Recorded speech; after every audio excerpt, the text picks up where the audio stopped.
Hello and welcome back to the course on deep natural language processing. And today we're talking about attention mechanisms. So let's have a look.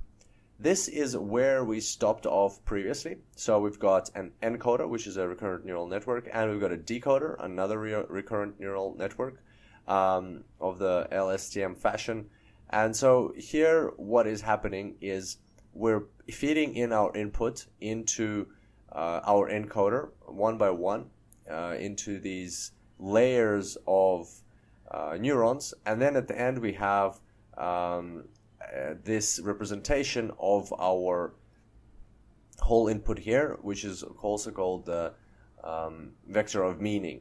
So the whole meaning of our sentence is contained over here. And then we use that, so we use this layer now to decode our whole neural network over here. So to basically come up with a response using a decoder to the question. So here it was something like, did you like that recipe I sent you last week? And the response is, yes, it was great. So that's what we have so far. And the kind of like the weak point of this whole architecture is exactly over here. So it's a great architecture. It facilitates memory. So we're adding more and more information here. So it's all kind of like accumulating, and then this vector of meaning, it has a lot of information. It has pretty much the whole sentence here. So it's great that we facilitate memory. However, as you can imagine, first of all, this is a fixed dimensional component of our network, and it is representing a variable length component or variable length input. So our input could be like 1,000 words, could be 10 words, could be 100 words. In every single case, it's all stored in this fixed dimensional representation, and that's not ideal. So basically, that's a lot of information to store here, and moreover, it doesn't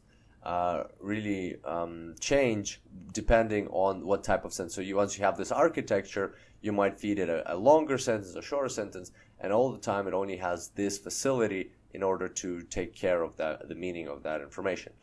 And then the other thing is that after that, this meaning has to be carried through the whole of the decoder. It has to go all the way through the decoder, has to carry along. It has to be able to maintain all of the information that was here in this layer as it goes through the decoder, and words are pulled out of it, so information is pulled out of it, or like generated from it. So this approach is okay for kind of short sentences, short responses and questions, but as they grow longer, it becomes harder and harder for the network to do that, to be able to provide proper responses and maintain that meaning. So that's what happens with chatbots.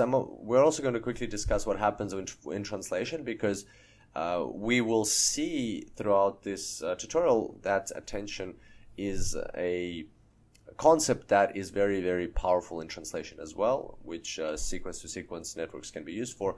And the translation is a good analogy in translation. So the way it works is, so here you've got the question, here you've got the sentence that you want to translate. So let's say in English, and you want to translate to French or some other language. The approach would be very similar. So you'd have like a very similar type of network, pretty much the same thing. And in translation, like the analogy or the metaphor, which I liked, I think it was Christopher Manning from Stanford, which I heard it from him in one of his online lectures. The analogy is very powerful. What he says is that, like, if you're a translator and you take all of the, like, you have an input word, having just this one vector of meaning here is like reading the whole sentence that you need to translate and then closing your eyes and like, okay, I got the whole sentence in my head, I'm going to translate it all now. Bam. So translators don't work like that. Even human translators don't work like that. You've got the sentence, it might be long or short, doesn't matter. You translate it a bit by bit, then you look back, then you kind of like, okay, you get to a certain point, and then you look at the sentence again, and you keep going. So you have the luxury of looking back at what you have translated. So that is the analogy in translation. And now we're going to start fixing this whole situation up. All right, so we're going to look at a different sentence just to mix it up. Here we've got a sentence, how is your sister? End of sentence. I didn't put the question mark to save some space, but feel free to add the question mark as another element. And then our network is going to attempt to answer with, thank you, she is fine. And let's see how this plays out. So first word, thank, then we feed it back in, you, then next word, we feed back in you. And this is where we're going to start talking about attention. So attention along this way actually was already here when these words were generated. We just didn't talk about it because like I wanted to get a bit away from the start. I wanted to look at a component like further down the sequence, but the same principles apply here, everywhere. So what does attention do? Well, basically, before we have an output coming from here, what happens is all of our input layers, or all of the components of the encoder, like I've highlighted them here in red, are taken, and then we're going to now look back at them. So we're going to allow this stage, or this component of the decoder, to look at what was here previously. Like basically we're saying that the decoder has complete liberty to access any of the information that was available before, not just the information that was encoded into this vector meaning, then was passed on here, was passed on here, and so on. It does indeed have that, but now it also has like a special VIP access to all of the information that was available before. And how does this access work? Well, through training, the decoder will know which of these elements to pay the most attention to. And the way it looks is like this. So, for example, it has learned to give weights of importance to these components. So let's draw these weights. There's our 5 weights. The bigger the weight, the more significant, the more important is that component. And the way it happens is through training. It'll become a bit more clear just now as soon as we get this output here. And so it knows these weights. It knows that for this next output, it needs to pay most weight on this component, and second most weight on this component, third most weight on this component. These two components don't really matter. And through a step which is called the softmax function, which we won't get into now, but what happens is basically these weights we make sure, or the algorithm makes sure, that these weights add up to 1. So this, by the looks of it, would be like a point, I don't know, 0.6, 0.2, 0.1, and 0.05, 0.05.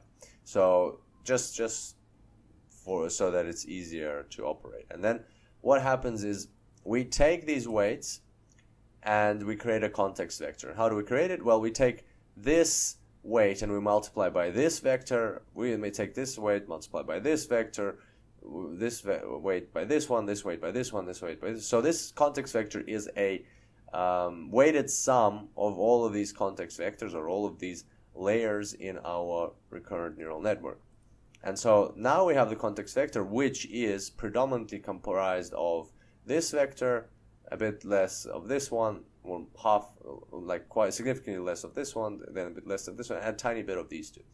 And then what we do with this context vector is we feed it into this new layer of our decoder as an additional input. So now you have this input, and this input going into the decoder, and then we get the output, which is she. Remember, we want to make the sentence, thank you, she's fine. Okay, so that's the mechanics. Now let's assess what just happened. Why these ways? Like the burning question that you have right now, I can feel it, is why are the weights exactly like this? Well, let's think about it. The decoder is creating a sentence to tell us that this person that we've been asked about is fine. And in English, the pronoun will depend on the gender, right? So if it's a female person, then it's a she. If it's a male person, it's going to be a he. So thank you, he is fine, or thank you, she is fine. The point we have to understand here is that the meaning is the same. he is fine or she is fine, so that person is fine. So the meaning is absolutely identical. What the decoder, and that's another hint at why it's called the decoder. So it's kind of decoding the meaning of what we want to answer. We know, like, it's decoding the meaning into words. We know what we want to answer, or we're building what we want to answer. And now we're slowly decoding it into words. So we want to say that that person is fine, they're okay, everything's great. So now we're slowly building it up, and we got to a stage where we need to decide what pronoun to use. And based on prior training, again, this is right now remember the difference between training and application. Right now we're in the application mode. But before there would have been like millions and millions or hundreds of thousands of iterations for training of this model. And through training, the model would have learned that when you want to decide a pronoun, you need to find nouns or other pronouns in the question. So it's a very simplistic explanation. Of course, it's all based on neurons, and the model has no clue what a pronoun or a noun is. It doesn't have an understanding of language constructs and so on, but it intuitively learns these things through iterations. We can call them pronouns or nouns. The model doesn't care. It just knows that when there's a decision to say he or she, it needs to go back and find something like this. And so basically, that's where this high weight comes from, because it needs to make an important decision. Then these other weights, they don't matter as much. This is the predominant one, but like I put them here just for kind of illustration purposes, and they can also impact this word, right? So let's have a look. Why can this word impact this word? Well, because we're trying to say that whoever they're talking about, whoever the question is about, that they are fine, or that he is fine, or she is fine, or it is fine if it's not the person. But this word is, it's telling us how many of them there are. So yes, sister indeed is singular, but if we don't look at, like, not only sister tells us about the number of people, a number of subjects, also this word tells us. So how are your sisters and brothers, or how are your sister and brothers? So that could have been a sentence. So in that case, sister would still be singular, but this word would tell us that it's actually, there's many people that we're being asked about. So in that case, that's why the weight is important. In that case, if it was R, then this would have been, thank you, not she, but thank you, they are fine, or something like that. So that's why this is important. So it can have an impact. But in this case, it's just confirming that sister, singular, good. So we did get an additional confirmation. Then why does this one have not a insignificant weight? Why is it like, it's small, but it's still bigger than these two? Why would this one be? Well, again, for a similar reason that, for example, I'm not sure, like this is not empirical. Like I just put this here to illustrate purpose, like a point. And the way I would interpret this, if I saw something like this, I would say, okay, maybe the network sees this EOS as important, end of sentence, because it wants to make sure that there's nothing coming further. So as soon as it sees the EOS, it knows that there's no other subjects or other words coming. Again, it could be, how are your sister and brothers? So, but because it sees the EOS, it knows that there's no more nouns and stuff like that. So therefore it knows, yes, another confirmation that this is going to be singular and female. So there we go. That's the attention mechanism. Let's have a look at another step to kind of concrete this stuff in.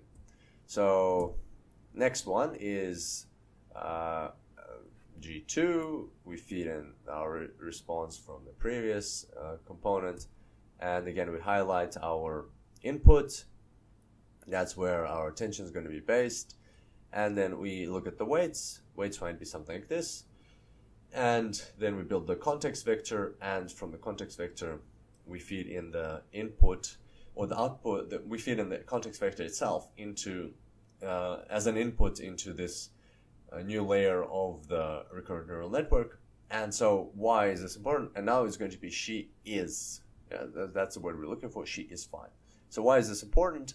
Well, you can pause the video and try to understand this yourself, try to kind of assess this yourself. If not, then 1, 2, 3. This is my interpretation. I would say, well, how is your sister? Because here we've got is. It's right now we're kind of deciding.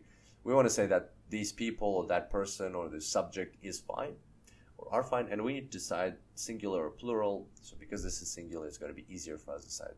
This is singular. Same process here, sister. So if it was how is your sister's, that would be problematic, but because it's incorrect.